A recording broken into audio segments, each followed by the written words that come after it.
I love Berserk a lot. I caught up on a whim in 2022 and very quickly made itself among my favorite works ever. But I read a lot of manga now just because it's enjoyable. But Berserk has kept its place among the giants like Haikyuu, Karuhana, Blue Period, which are all separated by the rest of the manga, and they have moments that just overwhelm me with emotion, where the pages on the screen just make me cry. And Berserk has plenty of those, and I ideally at some point want to talk about just all of them because I could just gush for hours and hours and hours and hours about them. But I have one specific one that I want to mention today. Now, before we go, I'm going to spoil all of Berserk, so just read it.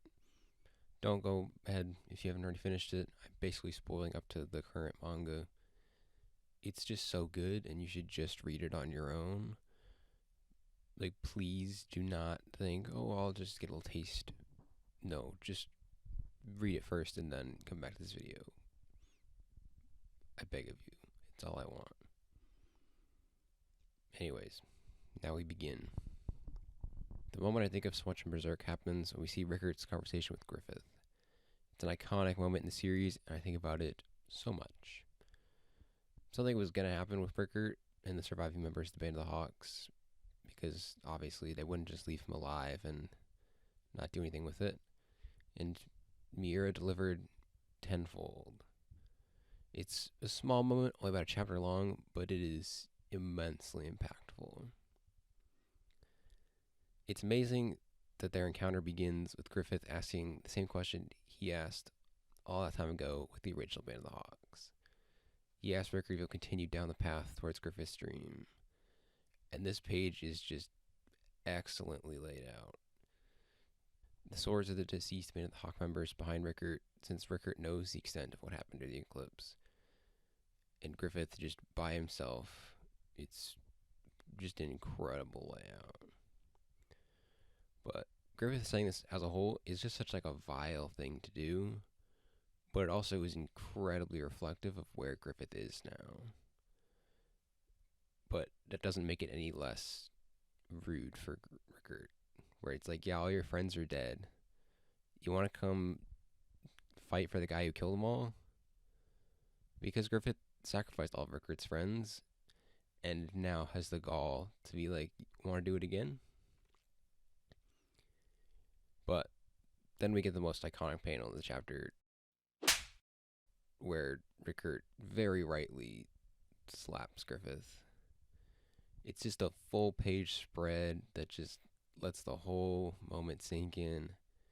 Every emotion that Rickard has pent up all those years since he wasn't there for the eclipse, just out at once. All the shame, anguish that he's had to deal with because he's the one that was left behind. He couldn't do anything to save them, but all he can do now is honor their memory. So he reveals that he forged the swords to honor everyone that died during the eclipse. Because none of them will have graves. They were all eviscerated from existence. But all the swords that Rickard forged will leave a memory for them. It's an acknowledgement that they existed, even if no one else will remember them. Because Rickard had to live with all that. He had to bear all of the ones that he lost, all of his friends that were sacrificed. But he still has enough resolve to stand his ground against the new Griffith. Which then leads us to the last major moment of the chapter, where Rickard kind of makes his last remarks. He brings up the old Band of the Hawk badge and notes the difference in the wings. Rickard has seen Falconia and this new Griffith that rules over it, but it's not the Band of the Hawk that he knew and was like his second family. They may look the same or have a similar name, but to him the difference is ever so striking. Or as Rickard puts it so eloquently, I am led by the white-winged Griffith. I am Rickard of the Band of the Hawk. The Falcon of Light is not my commander. And then Rickard just leaves. He cannot stand with his new group, so he just goes off on his own. which is an incredible power move and a great conclusion to this chapter that skyrocketed Rickard on the list of my favorite Berserk characters.